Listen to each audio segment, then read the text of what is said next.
Welcome back to another edition of Gen Sports Corner. Back at you. What's today's date, bro? It is the Fourth. fourth. Yeah, for 3/4/2021. I am your host, Stan Jan Conaway. This is my co-host here. Ryan Balt from Ryan Sportscast. There you go, man. So we're gonna get into it, man. All Philly all day, except for the Raiders. It's the only exception. But uh, I talk fast like a used car salesman, but I hope you guys still understand me. Yeah, man. So we're going to talk about the big win last night. Sixers big win over the Jazz. What was it? 131 to 123. Big win. A lot of controversy following the game, both during and after the game. But last night was, if you didn't know his name before, you know it now, man. Joel Hans Embiid, man, looking like a monster, absolute bully last night, man. It was crazy. Um, Yeah, for yeah, sure, man. look at those highlights. MVP. Yeah, MVP, EMVP, man. He really is. He's playing it like it right now. He put up 40 and 19. 40 and 19, though. That's ridiculous, bro. Yeah. And he hit the clutch shot to send the game into overtime with 5 seconds left. Got the ball in the post, almost um almost moved his pivot foot. He kept his pivot foot planted while reaching out to get the ball, regathered his composure.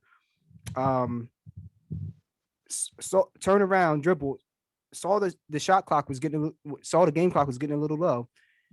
Step back, dribbled, step back behind the 3-point line, pump faked once. I think Bojanovic was covering him. Pump faked once, and then took the shot and drained the three. Nothing but net. 5.8 seconds left.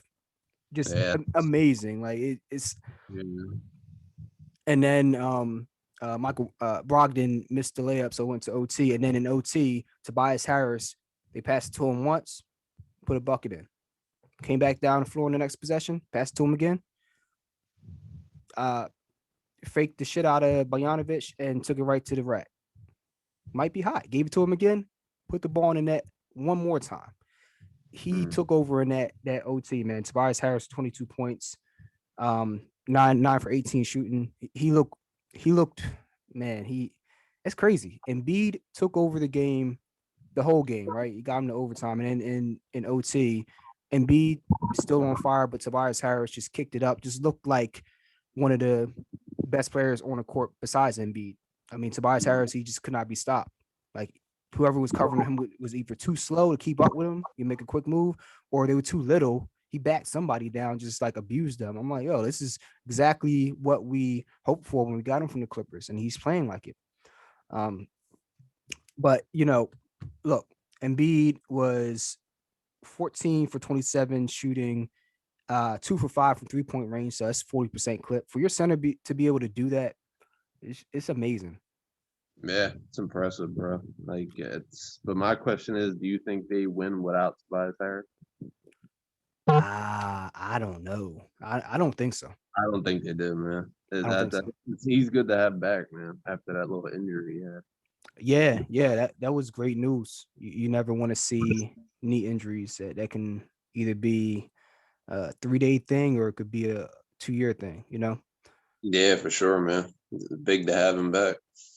Yeah, he looked sharp.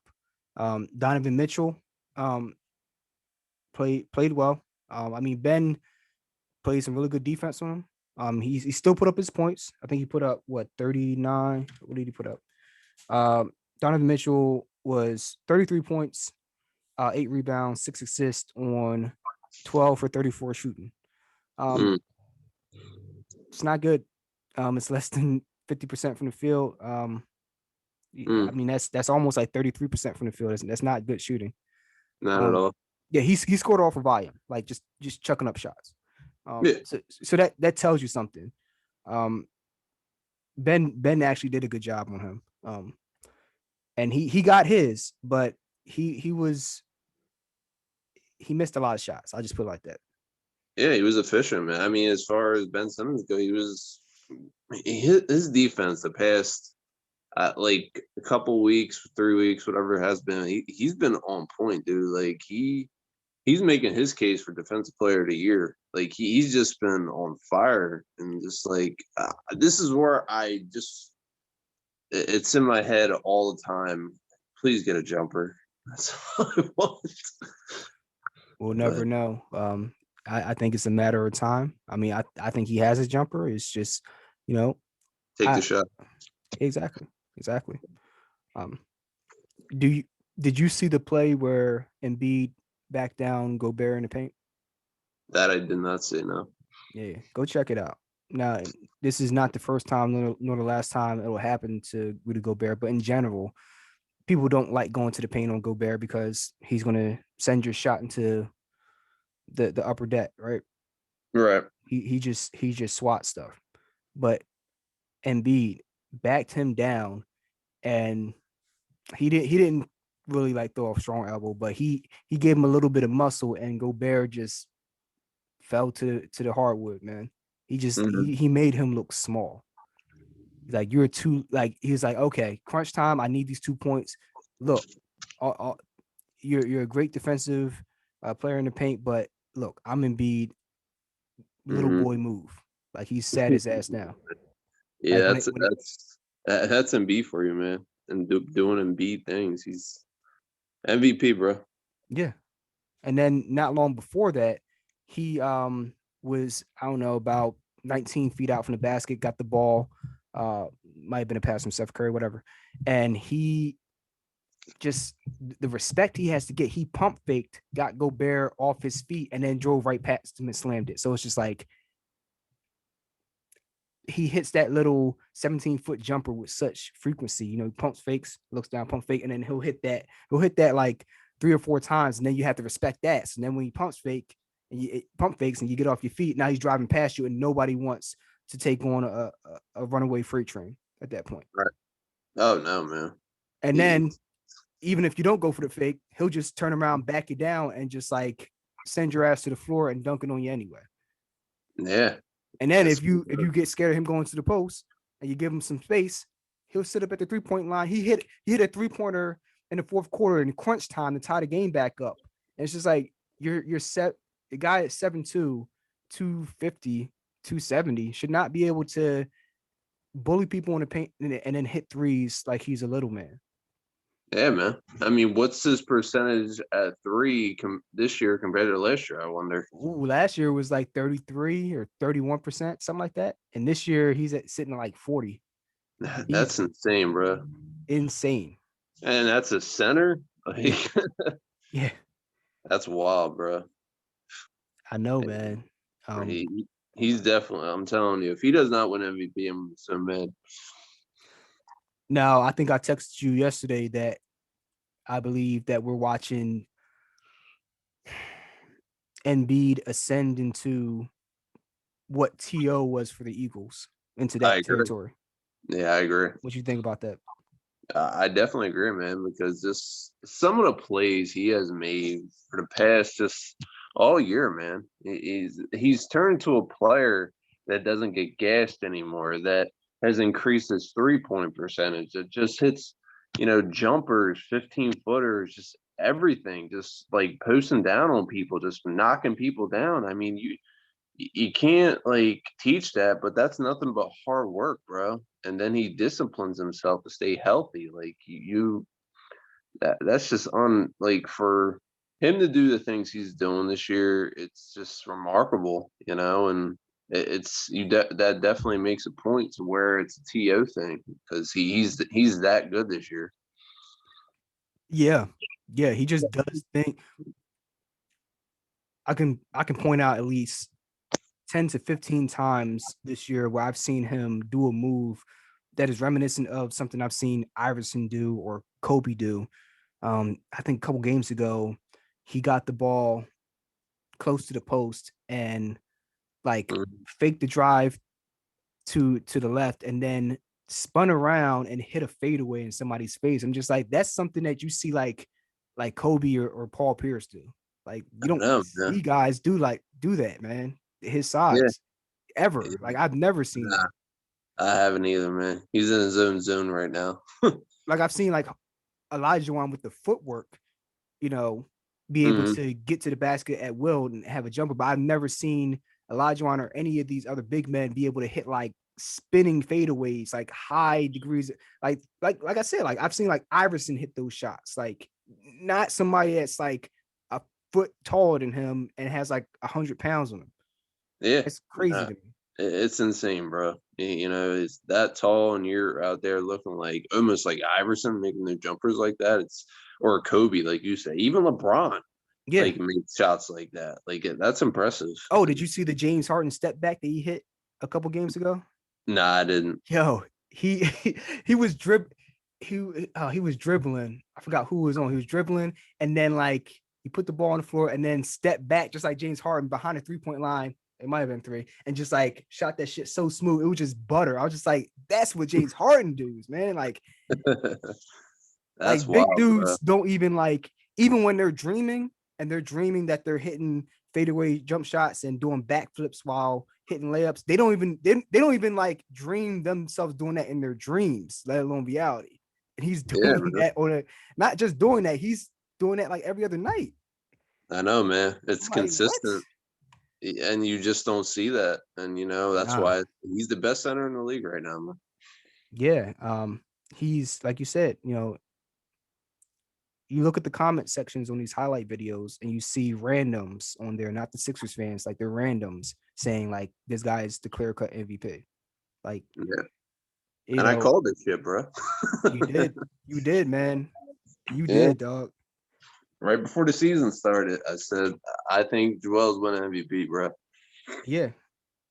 You look at those comments, majority opinion is visibly in the clear. And that's what everybody's saying. They're just like, this guy is scary. Yeah, he's not just good, he's scary. And that's what you want to Yeah. hear as a Sixers fan. When other people are looking at your squad, like when we look at the Bucks from the outside looking in, we're just like, Giannis is scary. Or you look at like LeBron James is scary. People are looking at us like Embiid is scary. Like we don't want to play this guy when he Mm-hmm. comes to town or when we go to Philly.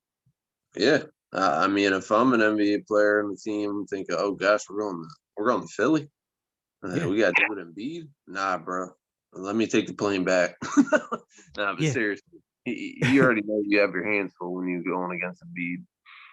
yeah. To buy Donovan Mitchell tried to dunk on Embiid. That shit ain't work. That was the weirdest. I did see that play.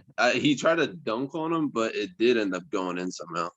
Yeah, isn't that like the weirdest 3-point play you've seen in a while? Yeah, it really is. Yeah, and then he came back. Embiid came back a couple possessions later. I think he pump faked somebody, and then came down and just yammed that shit. And then as the ball was sitting there, he didn't. He just looked at the ball and then looked at them like, okay, response has been granted. Yeah, Like for sure, you man. you can come in here, that way if you want, cool, but you know what's coming back at you. Mm-hmm. Donovan got the fuck out the way when Embiid came back for his slam dunk. He's like, no, I don't want no parts of that. Mm-hmm. Gobert ain't want no parts of that. It's a good feeling. Oh, Um, absolutely. OT, and the Sixers, the Jazz had control of this game, like flat out. Like when I took a nap and I woke up and the Jazz were up, I think 86-81 or whatnot, but it felt like they had control of the game from from the highlights I saw up to that point. And even at that point, they were still hitting their shots, great open looks, great passing.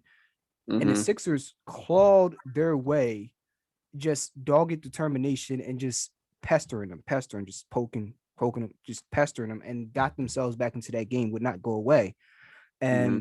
And Embiid hit that clutch shot at the end of the game, and then went on to have a great OT. But Tobias Harris, he got 12 of his 22 points, I believe, in overtime. Mm-hmm. Um, let's see, he had the first 6 points of overtime. Right. And I might be wrong on points he had in overtime, but I'll say he got a huge percentage of his points in overtime, and he had a big impact. And like you said, it was good having him back, and it just shows how well rounded this team is. Man, they have multiple scoring options, guys Mm-hmm. that can dominate at any given time. And in the post game press conference, Embiid was just like, that's how it works. We look for the hot hand and we go with it. We gave it to Mm-hmm. Tobias and he scored it. And you're just like, okay, that's the person we're going to. Just kept giving him the ball, kept putting the ball in the basket. We're not going to stop then if that's how it's going to happen. Yeah. I mean, my biggest question is, who do you Do you think we can say if it comes down to the Brooklyn Nets and the Sixers in the Eastern Conference Finals? Do you think we can get past the Brooklyn Nets? Say it came down to that. We'll see, but I think the Sixers can just because of the brand of basketball they play. When it comes down to it, Mm-hmm. I don't see how who they have to defend Joel Embiid. That's where Yeah, I see it coming down to. They don't have anybody that can guard him. yeah, I agree. If you don't, then you're in trouble, flat Yeah, out. a lot of trouble. And the Jazz are a very good defensive team. They score a lot of points and they really lock teams down. So the fact that they had no answer for Embiid with Rudy Gobert tells you a lot. Yeah, it does, and I think they're like, I think they are like one of the best teams in the league, and they, what's his name? I think they're one of the best 3-point shooting teams in the league as well. They are. They are. They were hitting threes at a high clip in this game too. They had at a point they had more 3-pointers made than the Sixers attempted in the game. Wow, that's insane. And the Sixers were still in it. That's what I'm saying. And I've always made this argument about the new age style of NBA. And let me know what you think about this. The Warriors changed the game. They changed the landscape of basketball in terms of being able to shoot the 3-pointer at such a high clip that it didn't matter if they went hot or cold. They could just turn on the faucet, so to speak, any given time. And they were unique in that way, and other teams followed suit. And, most notably the Rockets, with James Harden and CP3 and Gordon and all those guys. But that's the name of the game in this NBA is being able to shoot the 3-pointer at a high clip. And the thing I've always argued is that if you can consistently score 2-pointers, like even if you're not hitting the threes at a high clip, but you come down the floor and let's say like the Warriors, they go ice cold. And we saw this with the Cavaliers, right? They go ice cold for a stretch, right? Mm-hmm. And they're missing some threes. If the other team is able to come down the court and hit twos consistently, like we have a big man, I'm gonna feed him the ball, I'm just gonna yam it on you because everybody's small. Draymond's not gonna stop Anthony Davis or Giannis or Embiid. Like I'm just gonna give him the ball, I'm gonna get our points. You're eventually not only gonna cut that deficit, you're gonna build a lead. And you're gonna put the pressure on them to hit those threes again. And even as they're hitting those threes to try to close that gap, you're still hitting those twos, they're not gonna catch up. Yeah. Because you're gonna be able to hit those 2-pointers at a much higher clip. It's a much higher percentage shot than a 3-pointer, even with great shooters like Steph Curry and Klay Thompson. Right. So, and that was a big reason why I think the Cavaliers were able to beat the Warriors, because you had LeBron James, you just didn't have somebody that could cover him. Like, I mean, and yeah, I agree. You put Durant on LeBron, then you didn't have anybody that could cover Kyrie Irving. Like he put Steph Curry in the blender. Yeah. Right. And Steph Curry can go shot for shot with Kyrie. Not debating that. But when Steph goes cold, he doesn't have the same ways of scoring that Kyrie does. So you look at the Sixers,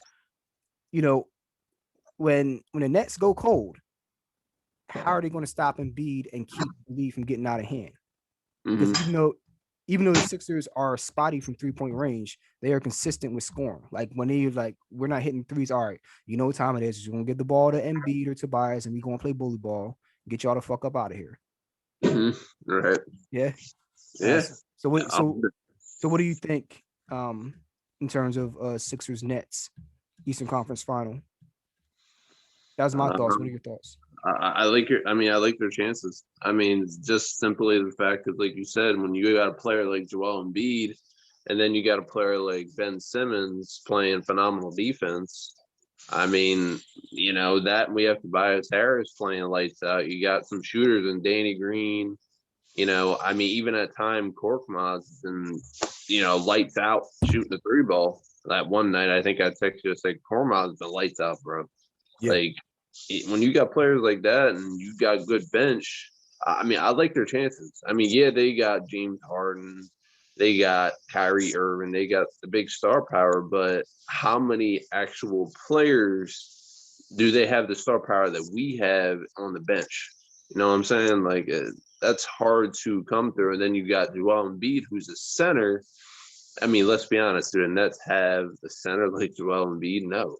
So when you can make those kind of, like, are they going to be able to keep up with that kind of like level of the shots he makes. Like, we got a center like that. It's hard, man.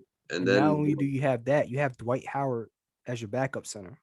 yeah, that's You know, even great. Like he's a great guy. you can no longer count on the Sixers falling off the face of the earth defensively when Joel Embiid goes up the game. Yeah, because Dwight Howard is a very solid, a good defensive player. He's somebody else who also played out their mind last night. Yo, Dwight Howard for like a certain stretch in the second half, it might have been the fourth quarter, he couldn't be stopped. Like he scored like 6 or 8 straight points. Like it was ridiculous. Like he was blocking shots, yamming the ball. He actually hit a 3-pointer last night. Like he was on fire. Yeah, that's insane. And How he was Korkmaz? I didn't pay attention to Korkmaz that much. Let's see. There's games where he shows up and then like he's just cold the next. He's not consistent, but there are some games where he has a good 3 ball. And when he connects with it, he gets on fire. Yeah, so he put up 8 points. He was efficient. He was 2 for 4 with 1 3-pointer. Oh, okay. Not bad. Yeah, in 12 minutes. Yeah, 12 minutes, 8 points. That's really good. Yeah, it is. Wow. Only 8 minutes? Yeah. Wow. It's very great. efficient. I like Shake though too, man. I think he needs to pick up on his defense, but his shooting is pretty solid. Yeah, exactly. His best shot is that little 16-footer, like when he drives into the lane, steps back, and then just hits that little like that shot that TJ McConnell used to hit. Real high percentage close range shot from the elbow. Yeah, he's good at that. Yeah, he gets a little streaky from 3, but from that elbow, that little nice little jump shot, that's where it's at. Like he's another one of those guys, like he'll get you consistent buckets with that close range shot. Yeah, I like him a lot, man. Yeah, which brings me to I want to go. I'm going to circle back to the Sixers Nets scenario in a second, but I want to talk about the officiating in this game because that was the big thing coming out of this game. Donovan Mitchell didn't just get teed up once; he got teed up 2 times and ejected. Yeah. Which, and we talked about this, and like I said before, excuse my French, he's a bitch ass nigga. Like you're complaining, you're complaining about the calls, like at the end of in OT, near the end of the game, he came down in one possession, shot a 3 from up top, missed it. Right. They got the rebound. He went over to the corner, the right corner. Again, he was being guarded by Ben Simmons. Went over to the right corner, took another shot, and missed it. And Ben contested both shots, did not touch him, didn't foul him, and he's over here crying and complaining. And that's where he got. I think he might have got the second tee on that one. But before that, earlier in the game in the fourth quarter, he pump fakes. Seth Curry leaps to try to block it, like he's flying past him, and as he's flying past him, Donovan Mitchell jumps up and jumps into him, like to the right, to lean into Seth Curry to draw the foul. It's like, is that really a shooting motion? Like Seth Curry would have flew past him. Right. If he didn't jump into Seth Curry would have flew past him, arm going past him, just try to contest the shot. Me as a referee, I wouldn't even call it. Because in my eyes, it's like you're initiating contact against the defender. You're not complaining when you get that call, but you're complaining when you're not getting calls that. And to be fair, there was 1 or 2 calls that went to Sixers way. I get it, but you gotta, if you're going to complain about the calls you're not getting, complain about the referee giving you calls that you shouldn't get. And he got upset about it. And that being said, I don't think he should have got ejected for it. Like he was jawing and yapping a little bit after the Sixers came back up the court. He was yapping out over the 2 missed threes. He thought he got fouled, and he's yapping and jawing. And he got ejected for it. And I think that's stupid though. Like I do. Referees, I agree. I don't think he should have got ejected for that. Not at all. And I think is getting fucking ridiculous. It is. He is right about that. That I do agree with. The ejections and some of the players that get ejected, needs to calm down, man. It's just it's out of hand, man. He's not lying about that. Somebody, Montrezl Harrell, got ejected recently for saying "and one" after making a What? basket. Are you Yeah, serious? yeah. He said "and one," got ejected for that. That's insane. Yeah, I mean, And referees one. have to be. Yeah, exactly. It's like What's the harm in it? Like, oh, these are and one. these are grown men playing a sport at a high level. Even even grown men in the 50 and older league playing at the YMCA, it gets competitive. You want to win. Nobody wants to lose. Trash is Mm-hmm. talked. Feelings get hurt. Tempers flare. Right. But even if there was a referee there, they're not getting kicked out of the fucking game for talking trash. Yeah, exactly, man. That's. I mean, especially and one. Like, come on, bro. Like, It's almost like the league and the officials constantly have flashbacks to the malice at the Palace, the mm-hmm. Detroit Pistons, any other Pacers bench clearing brawl. Like they have flashbacks of that. They're just like, we have to overcorrect to make sure that we don't have anything that can even get close to boiling over to what that turned out to be. Right. It's really annoying. Takes the fun out of the game, man. Like at Does. times it does. It does. And that goes into like my pet peeves, excuse me. And it goes into my pet peeves with baseball, with the whole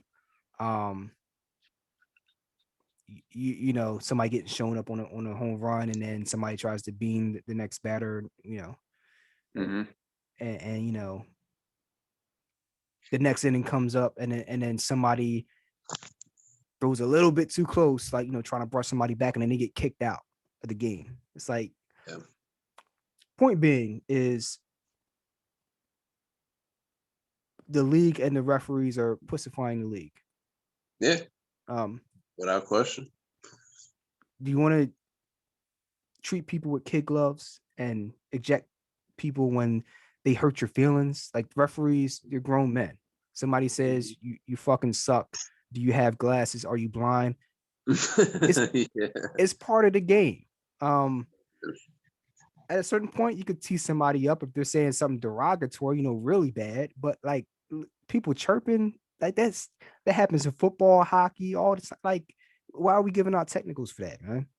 Yeah, it's Because you got ridiculous. your feelings hurt. Oh, I'm so sorry, poor baby. You got your feelings hurt. Mom said he shouldn't talk to you like that. Don't talk to my baby like that. Like, come on. I'm gonna run back to daddy. Grown adults, man. Yeah, So it's ridiculous, bro. yeah. Um, that's that. Do I think that he was being a sour sport? Yes. Indeed. However, he is absolutely right about the ejections. There's no way on God's green earth Donovan Mitchell should have been ejected for anything that happened last night. Mm-hmm. You know, and I'm not even for the technical fouls. I'd say just give a warning. Like, you don't have to give a technical foul. Give a warning Mm-hmm. before you give a tech out. Like, look, man, like I hear you. I got you. Just chill out a little bit. Right. You got just to tee somebody up. And you know, to be fair, you know, these guys are chirping throughout the game. It's just not like an isolated incident. They're talking to the referees every other second in the air. I get it. However, Mm-hmm. that's what you get paid for this, man. Like, leave your ego, put your dick up and leave your ego at home, man. Yeah, for real, man. Rant over. Yeah. But you know, that being said, it was a big win for the Sixers. One of the best teams. They might have the best record in the NBA. I can't remember if it's Denver or the Nuggets, but they're I think they might be they're top three in the West. I know that. They might be the top record in They're the right. West. They're definitely up there. Yeah, I think they might be the top record in the West. But that was a huge win over the Jazz. Statement win. Um, if you thought the 50-point game by Embiid was big, this 40-point, 19 rebound performance was even better. Mm-hmm. Clutch shots, it just looked fantastic. So great game for them.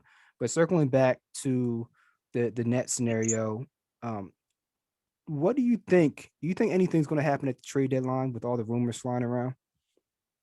Um, See, I don't necessarily think we need something to happen. Truthfully, I mean, if it's not, hey, if it's not broke, don't try and fix it, man. Like the team is just they're gelling so well right now, and it's just I just don't. I don't think we need anybody. Truthfully, I mean, Larry. It's I don't know, man. Like what do you think of him? Like if he came to the Sixers, do you think it's somebody they need? I don't think it's somebody they need. It would be a good addition, but we talked about this before. I would not give up significant assets for an aging veteran who is still a very good player, but Not may or great, may not even be back the right? next year because he's on an expiring contract. So, Exactly.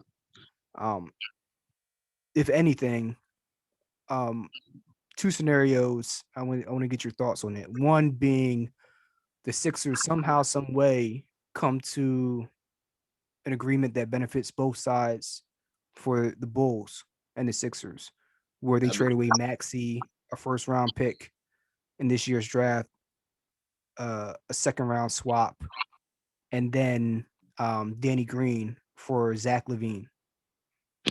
that'd be huge, man. I mean, how old Zach Levine? I think 27. Okay, so he's still in his prime. Um, I mean, as good as a player as he is, man, it might. I don't know. I mean, see, I don't want to take the chance of giving away Maxi to him, man. Maxi's shown some real promise, but a player like Levine, I don't know, man. He's a pretty solid player. That's what I'm saying. I think that Zach LaVine might be Tyrese Maxi's ceiling. Right. So if I had the opportunity to, I wouldn't mind trading him away to get, a guy who's already there now and is in, like you said, in his prime. Yeah. We just played the Bulls. We're playing them tomorrow night as well. So I mean, you're gonna be able to see him up close again. But we played him again before already this season, and he does what Zach LaVine does. I mean, he's not on a James Harden level, but he's one of those guys that when he gets hot, he's like a cheat code. He's unstoppable at when he decides to turn it on at points in the game. Um, Mm. so that's one trade that if they could find a way to make happen, that would be tremendous.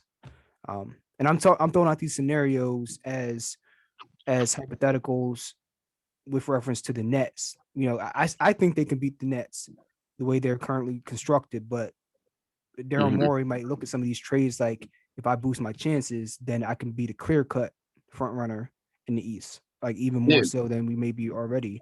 The second trade scenario, which also intrigues me a lot more than the Kyle Lowry one, is what if they made a trade with the Pelicans? I think they're on the Pelicans to get they trade uh Danny Green, a first round pick, second round swap, Tyrese Maxi to get um Lonzo Ball and Josh Hart. Mm. That'd be interesting. That'd be a very interesting trade. I mean, I like the Levine or what's his name, Zach Levine scenario a lot better, truthfully. But Yeah, I mean, it won't be bad. But if I'm trading for anybody, I want Levine, man. I hear you on that. I definitely hear you on that. But I was reading that scenario yesterday and I didn't even notice, Lonzo Ball is having a nice season. He's a lot better than the last image that we had of him when he played with the Lakers. Like he's Right. hitting 3-pointers at a 37% clip now. Hmm. He's averaging like 14 a game. He brings really good defense, so he can bring you all the defense that Danny Green's bring you on the perimeter, and then Josh Hart also brings you 12 points. So it's like a move that can bring you better defense and more depth. Because I think that's one of the issues right now is they can improve their bench, to be honest. Like if there's any area that they can improve, it's really their bench. Because like you said before, like you alluded to, Cork Moss inconsistent off the bench. Like he can be really hot but really cold as well. And they are outside of Dwight Howard, they are inconsistent with the bench. Yeah. They're good enough. Like they have enough, they're front loaded enough that they can always have one superstar on the floor at any given time to put with the backups. So they kind of get away with it, in my opinion. Oh yeah. Whether it be Embiid with the twos, or whether you have Ben or Tobias, usually have one or two. And I think that Tobias is playing at a superstar level. You either have one or two superstars on the floor at any given time, so you're okay. But if you could find a way to boost that bench, I think that Daryl Morey might do that, even if they're not trading for Levine or the scenario I talked about. I wouldn't be surprised if you saw him make a move with a second round pick or whatnot to get somebody of significance, whether it be a starter or for the bench. Mm-hmm. Um, Yeah, I'd yeah, be with it. I mean, Zach Levine, like I said, Zach Levine is the one that probably intrigues me the most. Because right. you're getting, like you said, he's at a like Tyrese Maxey like his ceiling. So and that's what he could be, and I'm all for it. Like 27 years old in his prime. Yeah, and I want to look up his stats really quick, just to. So I already know, just based off the times that I've seen him play, and based off some of his highlights, what he is like. There are superstars, and there are like almost superstars. Like I would put him in the same bracket as Tobias Harris. Mm-hmm. Like they're not unstoppable, but they are hard to stop when they turn it on. When they smell blood and they turn it on, they are hard to stop. Mm-hmm. Yeah, um, I definitely, that would be an interesting one, man. It really would, because they're not going anywhere this season. You would think they're going for a rebuild, and if they were able to get a substantial haul back for Zach, Levine, you would think that they might do that. Um, Oh yeah. yeah. So let's see. I think this season he's averaging what? Really? I think he's averaging 28.7 points a game. That's really good. Yeah, on 35.6 minutes a night. Hmm. And his field goal percentage is 52.5. He's having a really good year. I like that. Yeah, I like that trade. Jeez. Yeah, because he started out with Minnesota. And so this year he's knocking down threes at a 43 and a half point 43 and a half percent clip. Mm-hmm. It's really good. So he's he's taking 8 3-point attempts a game and making anywhere from 3 to 4 a night. He's chucking them up. Yeah, man, for sure. He's making them at a high clip. So, And you get a player like that, man. I don't think we could be stopped. that's what I'm saying. So that's what I'm saying. I'm right with you on that trade. That's why I'm saying I would trade Maxey for him, because he's Oh yeah. everything you hope Maxey could be, honestly. Oh yeah. Um, that's what I'm saying. Like he brings you the 3-point shooting, right? So you're good there. And then he brings you the volume shooting, like he's putting up 28, 29 a game. Mm-hmm. And then he's the type of guy where he can create his own shot. Oh Um, yeah. he might have a similar impact as, not as great as Jimmy Butler's, but comparable. Mm-hmm. Because Jimmy brought it on both ends, and he's just a dog. We know what Jimmy is. Oh But yeah. with Zach Levine, offensively, I don't know what his defense looks like, honestly, but offensively, he brings you what Jimmy Butler was able to bring you. Like he can go into shark mode, fourth quarter, whether it's Embiid, if Embiid's getting double or triple, and you're just like, who is the guy to get the ball to? It's Zach Levine. Mm-hmm. I'm down 3 points. Go ahead and get me 5. Oh, for sure, man. And he's the type of guy that can just go, hit 2 or 3 point shots in a row, just go absolutely on fire. No matter how you guard him, he's just hitting the shot. So yeah, that would be a great one. So I'm gonna keep an eye on that. But the Sixers had a great win going into the All-Star break with really a statement victory over one of the best teams in the whole league. Oh yeah. So great job, you guys. It's a hell of a way to go into the break. They're not going to be sitting at home like they had sour milk in their mouth. They're going to you can go in, fix your mistakes, but be very content with what you did in that first half, man. Very impressive. Yeah, agreed. That being said, that's what I have for the Sixers. Those that are tuning into the video, leave your thoughts, comments, concerns. What do you think the Sixers are going to do coming out the All-Star break? Do you think they're going to make a move? And what grade would you give them for the first half of the season? That being said, moving on to hockey briefly, big game tonight between the Flyers and the Pittsburgh Penguins. Both are at 25 points in the standings, which I'm about to look up right now because I want to see. It's always a critical game when you playing Sidney bitch ass Crosby and Malkin. I hate all of them. Well, hate's a strong word, but I have a strong dislike, like a bad piece of shrimp or like 5-day-old pizza. Like when the Yeah, cheese gets like real hard and it's not even like enjoyable. Like that's the type of disdain I have. uh, that's pretty disliking. yeah, That's empathy. no love lost. Like those people that like you're a toddler in preschool and it's just like another kid didn't do anything to you, but it's just something about their face. You got a very punchable face. Oh yeah. That's Sidney Crosby. He has a very punchable face. Oh, he does, man. For sure. Oh man, like I said before, I definitely put him up in the pantheon with like a Michael Irvin or Emmett Smith. Like I just don't like those guys. Mm-hmm. Not as people, but like as athletes. Like I just don't like them. Yeah. You just look at him, just like, dude, like take that snot ass mean look off you for a push on a punt, but a 45-pound plate. Knock your ass out. Oh, is that, man? Yeah, but they're both sitting at 25 points. Washington is leading the East with 30 points. Oh, not to cut you off. They just activated Sidney Crosby. It just said.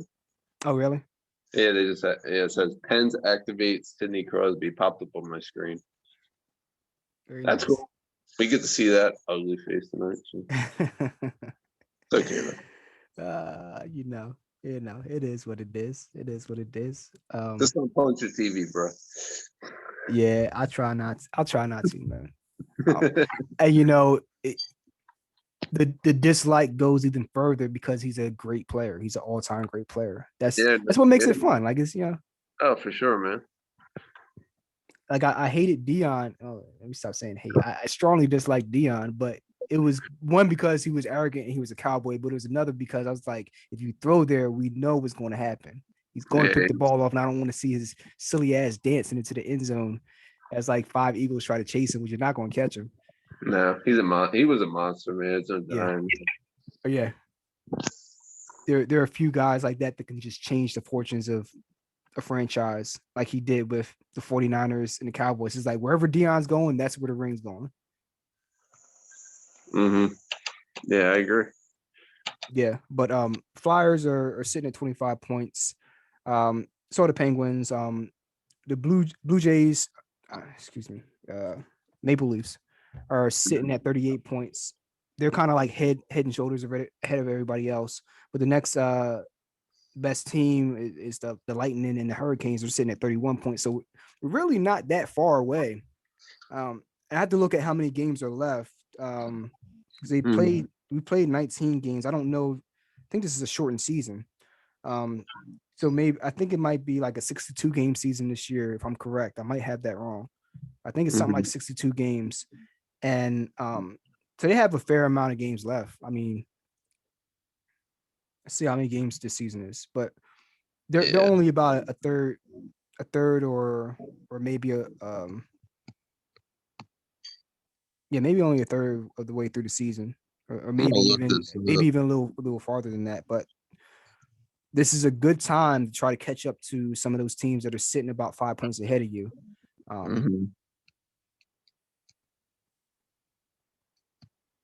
Let's see.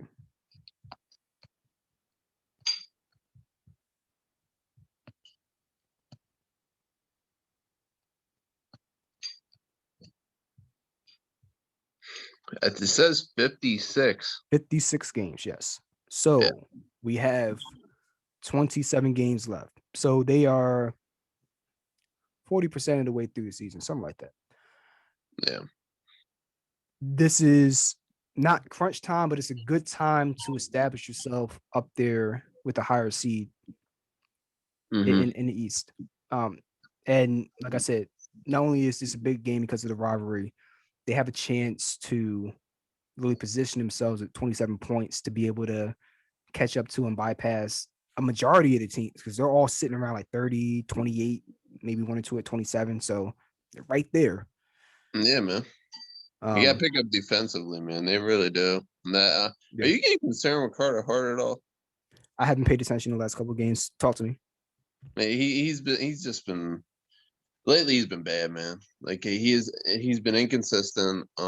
He's given up a lot of goals, Yeah. and some parts it is on the defense, but there's just been some games where you're just shocked. Like, wow, Carter Hart's giving this many goals, but I mean, part of it is the defense too. Sometimes he is left out for dry, Yeah. but also he hasn't been that good this year, man. I'm getting a little worried, but Mhm. I know he's still young, so hopefully he can turn it around with his struggles as of late. Yeah, we'll get a good chance of seeing where he's at against the Penguins because you know what they bring offensively. But Oh, for I, sure, man. I think long term, I would hope and I would believe that he's going to be fine. We know what he brings. Yeah, We know what type of talent he is. yeah, Um, for sure, man. and goalie's one of those tricky positions, just like pitcher. The pitcher position is in baseball, where you have a season where you're lights out, and then the next season like you're up and down. I mean, we saw with Cole Hamels. You see with the best of them. Um, Oh yeah, man. there's not necessarily always a rhyme or reason to why it's happening. It's just the nature of the beast. Mm-hmm. Um, there are very few goalies that are consistent year in and year out, like Henrik Lundqvist or um, Vodor, longtime goalie for the Devils, um, or like I think Tuukka Rask with the Bruins. Like there, it's very rare. Mm-hmm. Um, so we'll see. I mean, the hope is not that he's going to be a good goalie because I think he is. The hope is that he's going to be that guy year in and year out. You just don't even worry about what he's going to do because you know he's going to be lights out. That's what you're hoping on, what you're banking on. So we'll see. Yeah, He's only 22 now, so I mean he has so young. right. So my hope would be by 24, 25, that's when he starts his run of year in and year out. You might as well just call it a wrap. Whenever he whenever you take a shot, you know it's not going through. Like that would be the age that I would hope that he's gonna make that ascension. Same way as Embiid. Like we've seen Embiid evolve over the years. He's always been highly talented, but this year where he's like 26 now, the Mm-hmm. 26-year-old Embiid compared to even the 24-year-old Embiid, night and Mm-hmm. day. Like he just there's a sense about him now when he goes into the court he doesn't get trigger happy from 3-point range, even though he's better shooting there than he was the past years. And then when it comes down to crunch time, he's not going to be cute and dance around the issue at hand. He's going to take it into the paint, play bully ball, knock you on your ass, and just yam that shit. And that's the hope with Carter Hart that, as he gets older, like 24, 25, he's going to be at that point where he doesn't second guess himself. He knows what shots are going to be high percentage, what shots are going to be low percentage, and it's just like second nature. And he's already like he's a child phenom. We know that, but Yeah. there's that next level where you take this step from being really good off of natural talent to being exceptional because now you know all the ins and outs of the game, not like 80% of the ins and outs, like like 95% of it, like somebody really has to fool you to get a goal. Like you don't get anything easy. No Yeah. freebies. No freebies over Mm-hmm. here. No handouts. No more Yeah, soup man. for you. Right? You Right. that's and I think he will. That's just my Yeah. opinion. But Mm-hmm. we'll see. Yeah, we'll see what happens. I think he will. Yeah. I have faith. Like we say, he's still young. He's Mhm. he's obviously having a little bit of a hiccup year, but we'll see what happens. Yeah. Yeah. And this is a very young team that is really coming into their own. I mean, you just look at the average age of everybody on the squad, and Yeah. they're growing. I think they're growing into something special for years to come, as the Sixers were, and now we're seeing the fruits of the process. Yeah. And I see the Flyers tracking along the same trajectory. Yeah, agreed. Yep. So yeah, go Flyers tonight. Hopefully they go get the win. It will be a big win because they'll be tied with Boston. I think the top three spots in the East, they get guaranteed playoff spots, correct? And then the top three in the top three in the North get the top three spots in that, and then the last two teams are the wild card teams, correct? Yep. Regardless of division. So you don't want to be in the wild card, by thing. Yeah, you want to get one of those top three spots, even if you're the 6th seed. Just make sure you are guaranteeing you have a chance of getting home field against one of these teams, right? So they're right there. The Bruins are sitting at 27, and then the Islanders are sitting at 28. So like you get a win tonight, like you can, possibly be a 4 seed, right? Yeah. It's like night and day. Yeah, agreed. So we'll see. See what happens. Yeah. And then we have opening day coming up April 3rd, I believe, against the Braves. Yeah. So, like you said, Bryce Harper looking jacked. Hopefully they're going to set it off. Oh, for sure, man. Offense. I don't know what they picked up in the off season as far as pitching goes, but I hope it's better than last year. That's for sure. And Aaron Nola said it best, and he's realizing the gravity of the situation in terms of how difficult it is to get to the playoffs. Like, and he said, the older I get, I realize just how difficult it is. They missed it by one game, bro. Yeah. We can think of a handful of games, more than I can count on both hands, of where the bullpen blew like a 7-run lead or a 10-run lead, right? Mm-hmm. Just think, let's say it happened 10 times. If they could have just given up, blown the lead 8 times and not 10 times, they would have been in playoffs. Right. And we're not asking for great relief pitching, we're just asking for solid relief pitching. We're gonna have to address that. Just solid. Just get somebody solid. Yeah. Whether that be Brandon Workman, who I believe they got from the Red Sox last year, if he performs better, or if you're getting Sir Anthony Dominguez coming back healthy. I haven't checked his health status, but that would be a big addition because that was a huge loss. Oh yeah. And then you lost the guy that they got from the Yankees, who was their closer. What was his name? I can't remember his name. Robertson. It was David Robertson. Mm-hmm. They lost him in like the second game or something like that.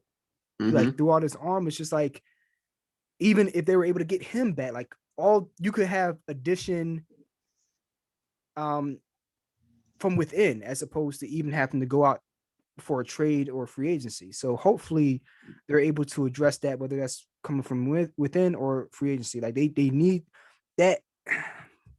That separates them from being a fringe contender to a legitimate contender, because the offense is there, like you said. Yeah, offense is there, man. They put up the runs. That wasn't the issue.